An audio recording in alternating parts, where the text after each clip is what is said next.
Share market भारी उतार चढ़ाव के दौर से गुजर रहा है। हाँ, बाजार में कुछ दिन ऐसे भी रहे हैं जब यहाँ पे रिकवरी देखने को मिली है, लेकिन अगर पिछले 3 महीने की बात करें तो ज्यादातर दिन ऐसे रहे जब बाजार लाल निशान पर क्लोज हुआ है।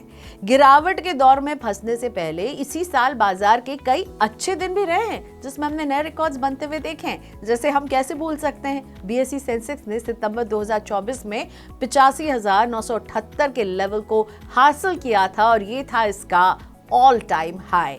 वहीं बीएसई के शेयरों के नाम अब एक नया कीर्तिमान भी जुड़ गया है।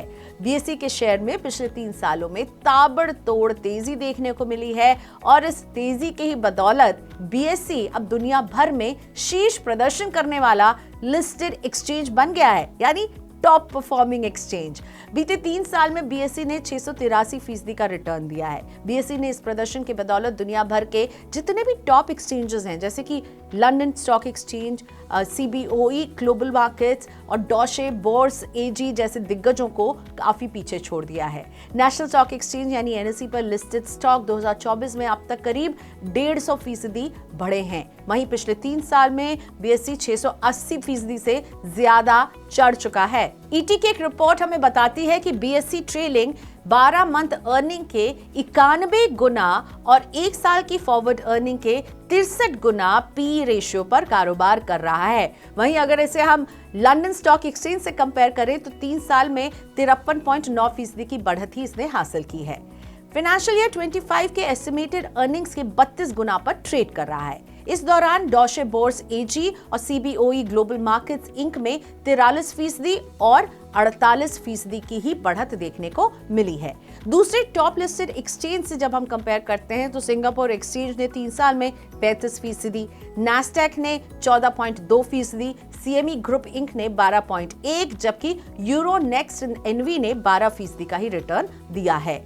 डेरिवेटिव यानी फ्यूचर्स एंड ऑप्शन कॉन्ट्रैक्ट में बढ़ती दिलचस्पी और इक्विटी यानी शेयरों में निवेशकों की भागीदारी में रिकॉर्ड उछाल ने बीएसई को बुलंदी तक पहुंचाया है और पसंदीदा भी बनाया है। हालांकि बेहतर प्रदर्शन की वजह से बीएसई सबसे महंगा एक्सचेंज भी बन गया है। घरेलू शेयर बाजार को इक्विटी डेरिवेटिव सेगमेंट में रेगुलेटर से भी कड़ाई का सामना करना पड़ रहा है, जिससे डेरिवेटिव सेगमेंट के ट्रेडिंग वॉल्यूम में कमी आने की अब आशंका है। एनालिस्ट ने चेताया है कि इक्विटी डेरिवेटिव्स पर सख्ती के कारण बीएसई की वैल्यूएशन अनसस्टेनेबल यानी टिकाऊ नहीं है। सख्ती की वजह से डेरिवेटिव वॉल्यूम में गिरावट देखने को मिल सकती है।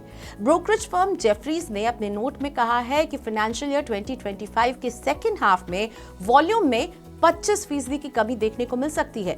ब्रोकरेज ने आगे की संभावनाओं को लेकर सचेत किया है और उसका मानना है कि बीएसई की वैल्यूएशन उम्मीद से आगे चल रही है। मौजूदा भाव पर रिस्क और रिवॉर्ड का संतुलन नकारात्मक हो चुका है। रेगुलेशन में सख्ती के बाद मार्केट वॉल्यूम पर असर पड़ेगा और बीएसई के लिए थोड़ा सा उसका जो फायदा है वो भी हम देखेंगे सीमित दायरे में फंसता हुआ, और ये कुछ जोखिम है इस बाजार से जुड़े हुए जो इस पर असर डाल सकते हैं।